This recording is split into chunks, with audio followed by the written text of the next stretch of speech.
Center in Lethbridge. We're live on Jess FM, jessfm.ca. Bursting through societal kryptonite. Kryptonite are the forces that hold us dads back from being as engaged as we want to be, as we strive to be. And they're forces that happen all throughout our life. Today we're going to talk about societal kryptonite.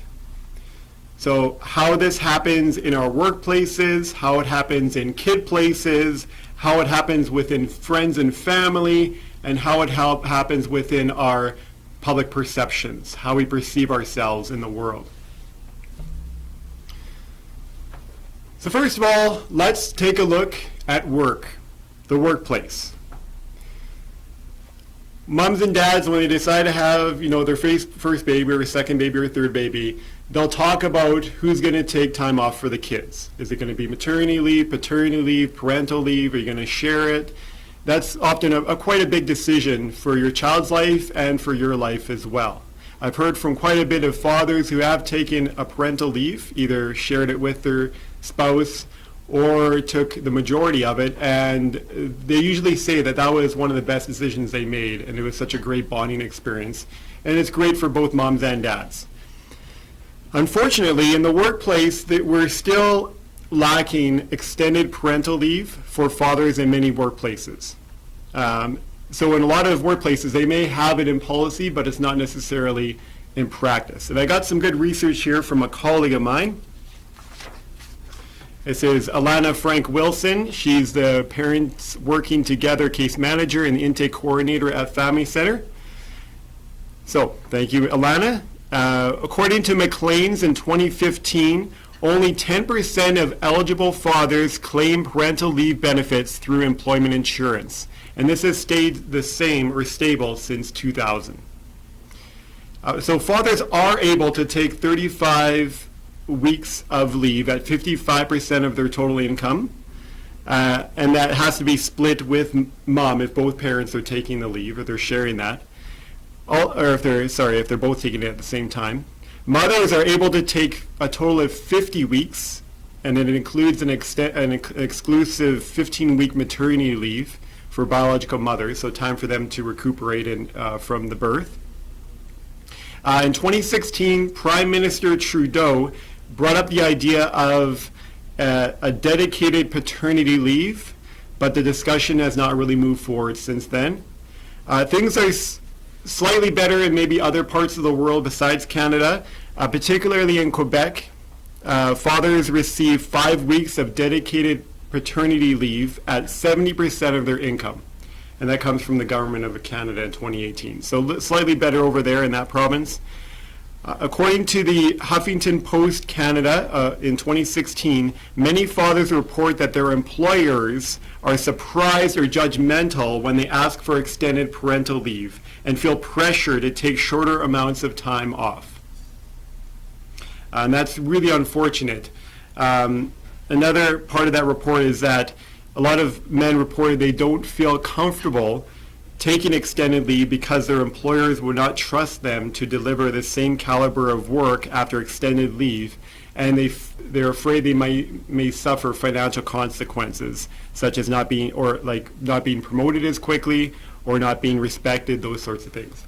So it's unfortunate that we haven't, as a society, kind of made that complete shift into seeing, and for dads feeling okay with asking for time off and whatnot. Another part of it when it comes to work is for dads to take time off of work when the child is sick or for special school events or activities, to take kids to doctor appointments, just to even book time off just to have daddy and child times, like just having one-on-one time with your kids. And dads may not feel comfortable doing that, or they may not be really encouraged at workplaces. And so if we know this is happening, if we know that we're having this problem at our workplace, what can we do about it? How can we burst through this kryptonite?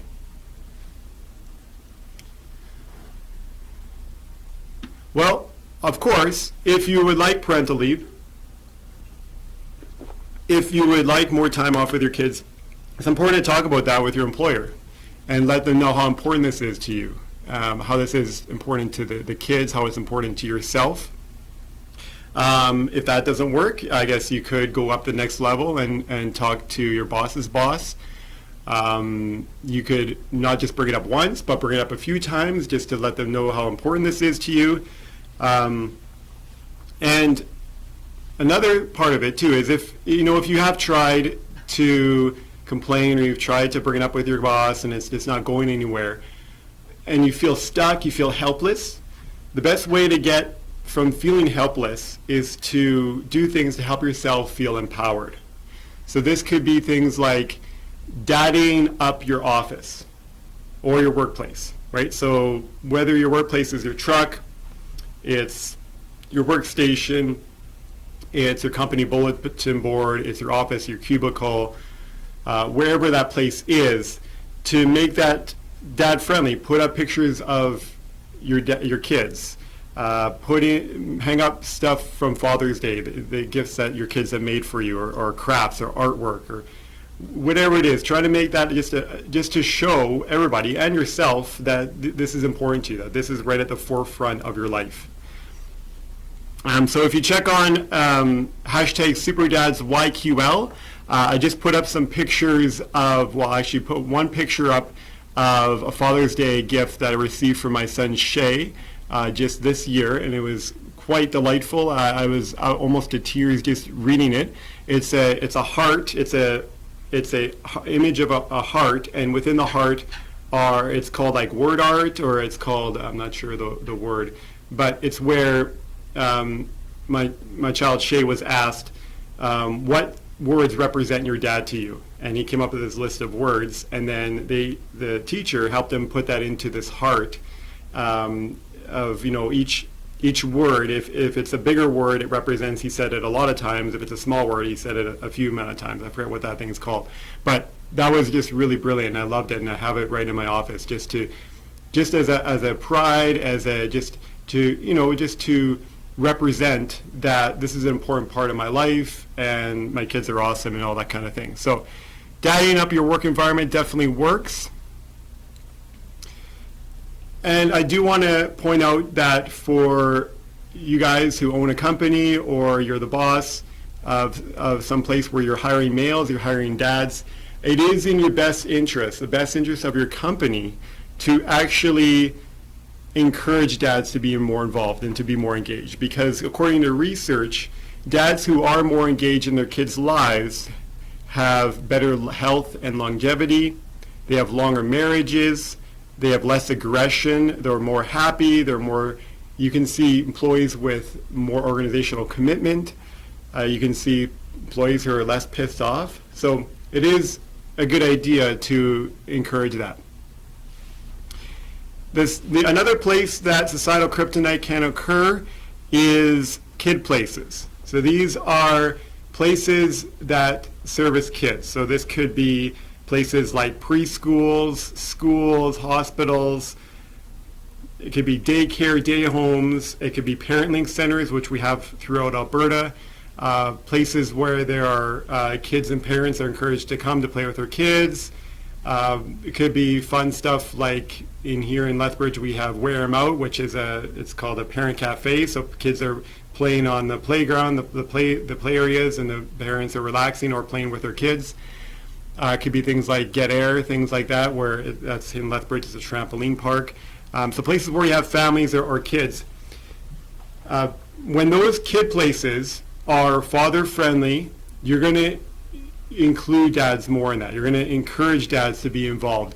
And as I've shared in my first episode, I spoke quite passionately about the research and what that has to say about the positive impacts that involved dads have on their kids' lives, on their development. So definitely it's important for all of us to incorporate that and encourage that.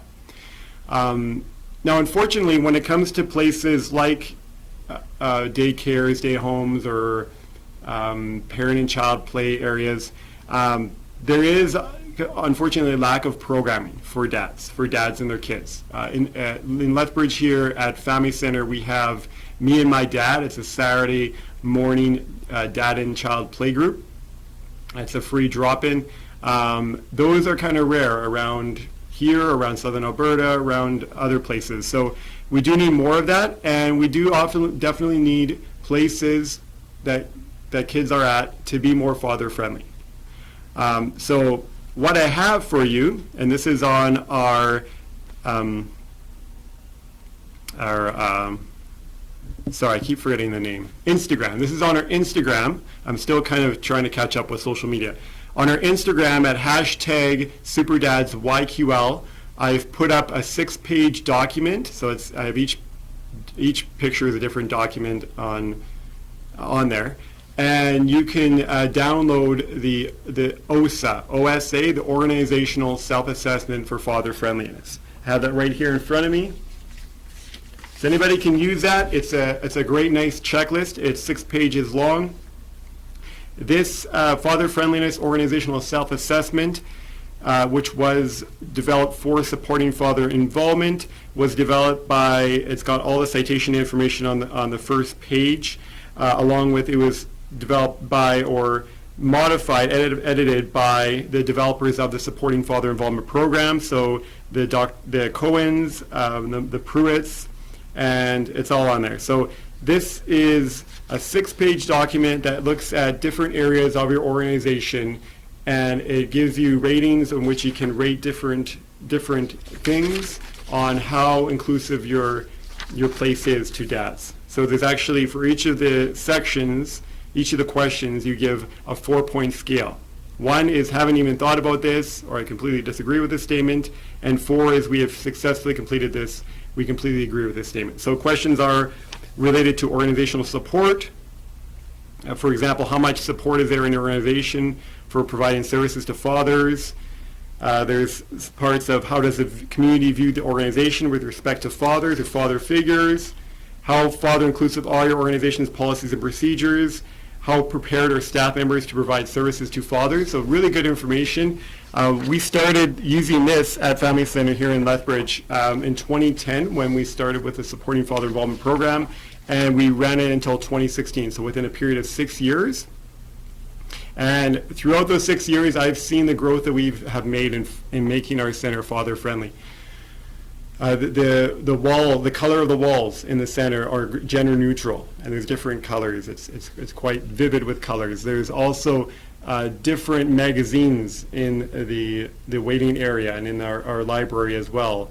Magazines that are geared towards men and towards the women. In our library, there's an actual whole dads section that focuses on, there's dads brochures and information and books and whatnot.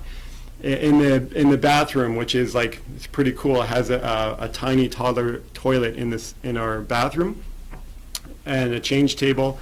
There's a nice picture, a frame set of different pictures of moms and their kids, and it explains what benefits moms provide to kids. So it says mothers are nurturing, loving, that kind of thing. There's also one for dads, it has pictures of dads and their kids, and it has dads are strong, dedicated, those kind of things. So also our staff have made great improvements as well. So we encourage staff members to, for example, early childhood educators, when they're approaching a set of parents to talk about their child, to now normally when this happens, when you approach parents about their child, usually by default the mom's going to step forward and talk to the person, but we encourage them to talk to both people and to really engage the father. And so, yeah, we made great leaps and bounds. The programming we have at Family Center is awesome. As I mentioned before, there's the Me and My Dad program, Supporting Father Involvement, which is now called Parents Working Together. We also have Supporting Father Involvement in the First Nations communities here around Lethbridge, and that's called, now it's called All My Relations. We also have a group called Solo Dads, which is for dads who are separated, divorced, or single dads. So quite a bit of solid programming for that as well. And we do see a lot more dads in the center. So Family Center started in the late 80s as Parents Place, and then in 1994 became Family Center. So just hearing from people some pioneers who were there when it started, it was mostly moms. right? And our center was geared towards moms. It wasn't really, probably, I'm guessing, it wasn't really father friendly. And so we'd see mostly moms, and it was just really weird if you saw a dad in there. And now it's almost equal, or not quite, but you do see a lot more dads there, so that's great. So there it is. We got the organizational self-assessment on hashtag SuperDadsYQL. Please use it, especially if you're an organization that caters to kids and families.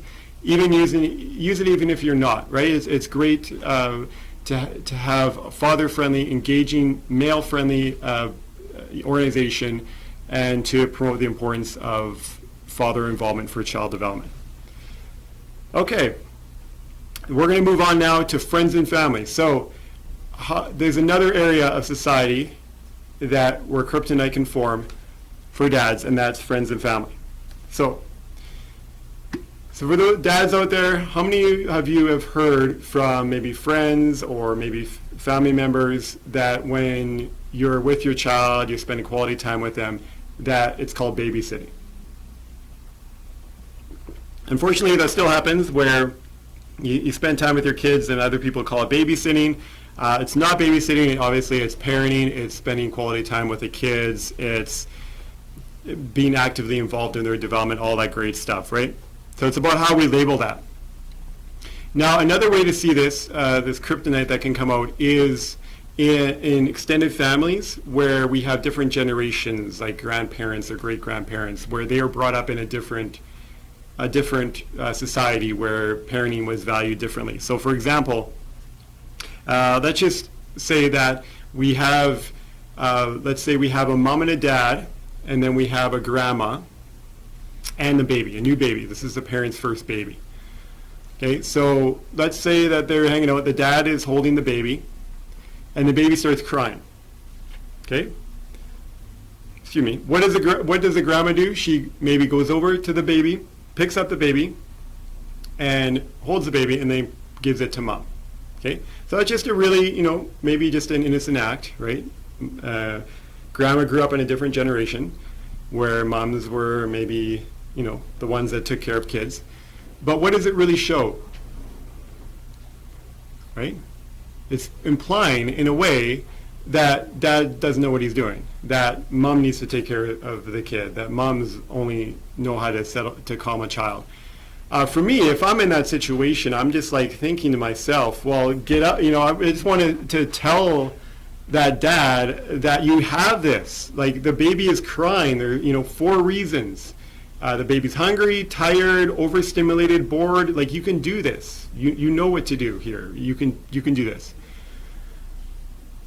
And it's unfortunate that that still kind of exists. Now, when moms and dads are raising kids and they're having their first child especially, it's a lot of learning on the go, right? Moms aren't inherently predisposed or genetically inherit a parenting gene. Like, they don't know naturally how to parent kids.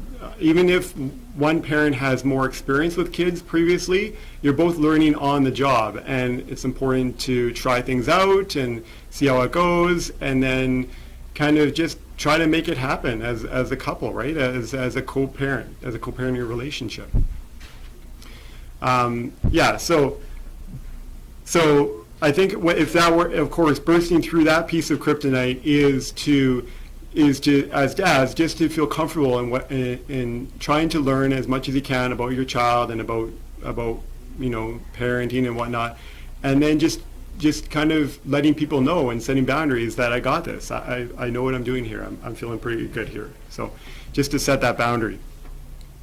The last Kryptonite that we're going to talk about when it comes to societal Kryptonite is something that I'm very passionate about, and this is public perceptions.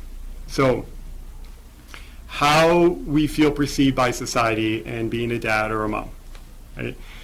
So something that I have experienced with my second child when he was a baby, and I was in a very busy change room. I was getting my older son ready for skating lessons, and so I was putting on his skates and whatnot. And I also had my baby I was looking after both of them, so I had the baby in the stroller.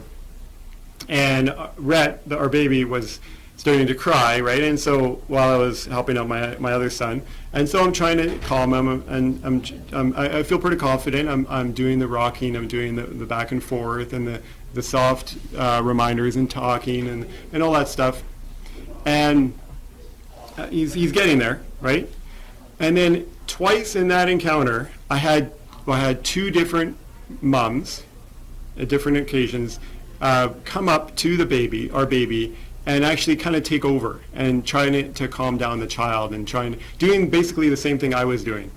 And I quite felt a little bit offended, to be honest, because I almost, for me, I got that impression that maybe I was like a helpless dad, like I didn't know what I was doing. And like, I didn't say this, but I felt like saying, I got this, it's okay, like, don't worry about it. But that's something that I experienced. Something that I've heard from moms that they experience once in a while is something called an invisible mom. So that's the whole idea that you're with your baby, and maybe it's quite a young baby, and people maybe see this baby, and they'll come up and they'll want to hold the baby, they'll want to kiss the baby, they want to rock the baby, and kind of mom's just there, kind of invisible and not really being seen. It's all about the baby. Another thing that I think both parents can experience, but maybe moms in particular, is when your child is acting up in public, right? And so you have, let's say, Costco on a Saturday or Sunday afternoon, and there's an audience there, right, that everybody's watching, and you might feel pressured, you might feel like your parenting is being judged because your child's acting up. It's kind of like an extension of you. You might be personalizing because your kid is not behaving, that's a bad reflection on you as a parent, that sort of thing. And I do want to talk about a story of how I was kind of faced with some discrimination based on my gender. When our older son Shay, when he was about 3 or 4, I took him to the doctor, and in this doctor's office, while we're waiting for the doctor, there's a play center, a little play center with dolls and whatnot, and he's playing there. And I noticed that just above that on the wall of the play center, there's a message, a sign that says, "Mothers, please clean up the toys after your child." And I felt offended by that, to be honest, because here I am, obviously not a mother, and I'm taking my child to a doctor appointment. I'm taking care of him. I'm looking after him. And it almost, from that sign, it almost implied that parenting is woman's work or mom's work, right? And so when the nurse came in to check on us, I told her, I said, that sign right there, I feel really offended. As an involved father, I feel offended that it's addressing, me as a mother, basically, or that it's only mothers that take their kids to the doctor. And the nurse laughed, actually. She said that most of the time when she's working, it's moms that bring their kids to doctor appointments. And it's very rarely that it's dads. So I thought to myself, wow, that wasn't really the response I was looking for. So we finished our appointment, and it's time to go. So I actually cleaned up the toys for my son, even though the sign didn't ask me to. I felt pretty frustrated about it and beat down about it, kind of helpless. So I went home, and maybe that day or the next day I contacted the manager of this clinic and told him how I felt about the sign. And then the great thing is that the manager did do something about it and put in a new sign. And the new sign now says, "Parents and or guardians, please clean up your toys after your child." And so if you look on Instagram, hashtag SuperDadsYQL, you will see that pride moment for myself, that new sign, and what it says now. A few years later, this is actually just not too long ago, I was in the Medicine Hat Lodge with my boys and taking care of them and everything, and taking them to the bathroom. Now in the main entrance, or not the main entrance, but the lobby of the Medicine Hat Lodge, there's 2 public washrooms, right? So, and they're right beside each other, so you can see the doors of both of them. And I took my kids there to the bathroom and changing them up and everything. And as I was leaving, and I left the men's bathroom, my kids, and I noticed something really weird. I looked at the women's bathroom door, and right on the outside the door, there's a sticker or an advertisement for a change table in the women's bathroom. And I look back on the men's bathroom, and there's no sticker, there's no label. And then I open the door just to remind myself, and there's a fully functioning change table in the men's bathroom, but there's no sign. There's no sign saying that we have this. So I was actually really offended by that. I mean, like, here I am working hard to look after my kids, taking care of them, changing their diapers, everything, and it's like it's not recognized, it's not acknowledged. It's in a way saying that this is women's work. This is not, basically, right? So that day or the next day or sometime, I contacted the Medicine Lodge, talked to a manager, and told her how I felt about that. And I do have to say, she was excellent. She was very professional. I do appreciate what the Medicine Lodge did. Right away, they said that they made the change. They didn't realize that they had that on there, and so they put up a sticker on the men's bathroom right away. So good for them. I do have a request for anybody who goes to the Medicine Lodge, any hatters, maybe anybody in that area. Please go to the lobby, go to the men's bathroom door, and please take a picture for me and send it to hashtag SuperDadsYQL, because I do need an after picture. So on hashtag SuperDadsYQL, I do have a before picture of the men's bathroom. Now I just need an after picture, so please send that there.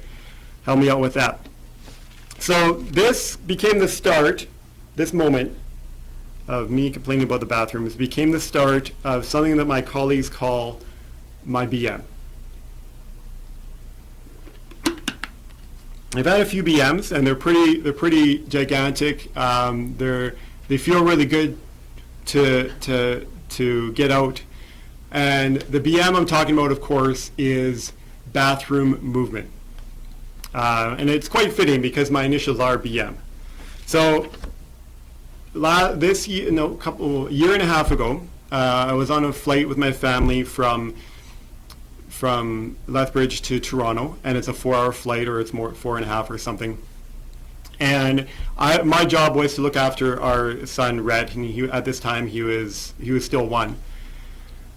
And so I'm looking after him, and of course he's not one that sits still, right? Especially in a 4-hour flight. He doesn't quite, I mean, he can watch a little bit of the TVs that they have on the backs of the seats, but he gets pretty angst. You know, he kicks the seat in front of him, he complains, he makes noises. So of course I'm walking him around the flight, around the plane, the whole plane, probably about, I don't know, 50 times or so. And of course, for those of you who've ever had kids or babies, young kids, on a plane for a long trip, you probably see that, you know, some of the people that, you know, when your child is being, you know, having behaviors, that some of them will be, you know, understanding, and they'll kind of smile and whatnot, or they'll think they're cute. And then there's other people who get pretty pissed off about it, actually, and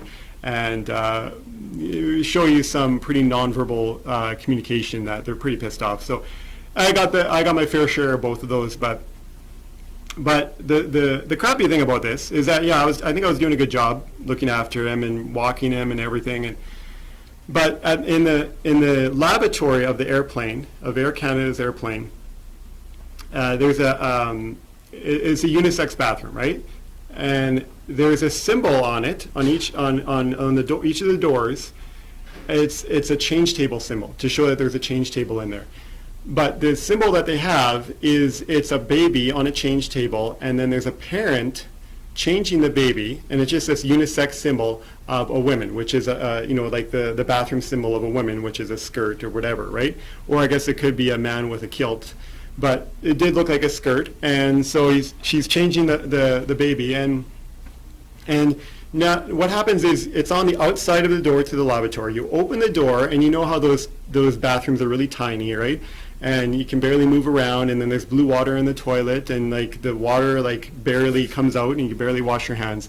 There's a little change table that you can fold out, just like those the table for your lap with books and for everything else. So it pulls out, and on the before you pull out the change table, there's another sticker on the change table on the outside, the same symbol, right? So the female character changing the baby.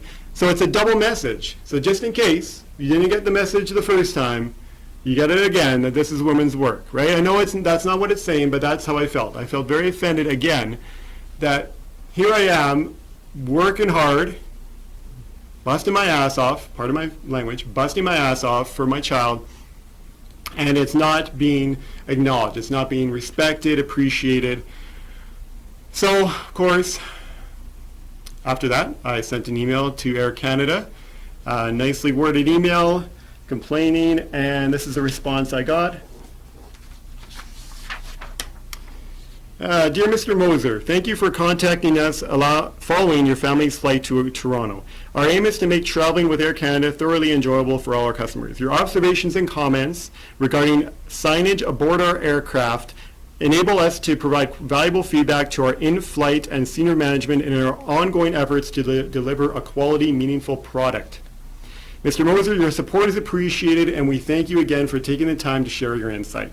So in another way, it's kind of saying, yeah, thank you, but we don't really care. So who knows, maybe somewhere down the line, it'll create a butterfly flapping its wings, and then eventually we'll see different signage in the bathrooms, hopefully. And if it is, please, if you're on a flight, Air Canada, please take a picture and Superdad's YQL, let's do it. So I got an extra encouragement for you. On Instagram, hashtag Superdad's YQL. Please put up some pictures of your pride moments as a dad.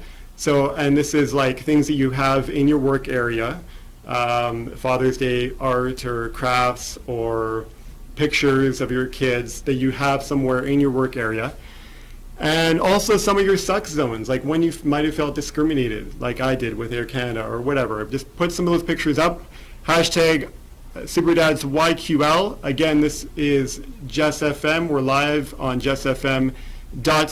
Also, please follow us on Facebook and Instagram. That's it for my soapbox. What about yours? What are you passionate about when it comes to kids, to parenting, to how you might be feeling discriminated, or you feel like things in society are holding you back from being the engaged parent that you want to be? Thank you for tuning in. I'll see you guys in 2 weeks. Have a good one.